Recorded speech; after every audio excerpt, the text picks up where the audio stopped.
Welcome to Tenor Tech, where I solve the problems you didn't even know you had. You start by confirming a few essentials. Make sure your HyperX Cloud Alpha has current firmware, and install Ngenuity on Windows 10 or 11. Once installed, run Ngenuity as administrator so permission errors don't block access.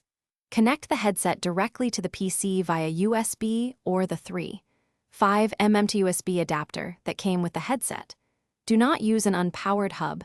This prevents detection. These steps get you into a state where Ngenuity can see the device, which is the goal right now.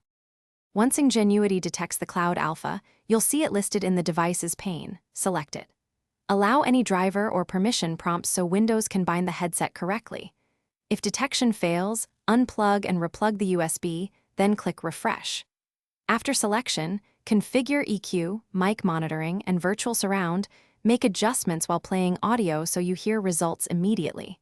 You want to create a working profile. Save it to onboard memory or the app for automatic recall, which prevents repeating this setup. Finish by saving your profile to the device and verifying audio and mic in Windows sound settings. Test in an app and adjust levels in Ngenuity if needed.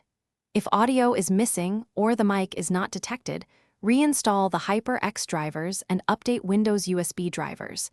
Then reconnect the headset. If things still misbehave, reset the headset hardware and restart Ngenuity. This often clears configuration locks. Make sure to retry the direct port and administrator launch as your final sanity checks. Thanks for watching. Subscribe to keep your life in tune.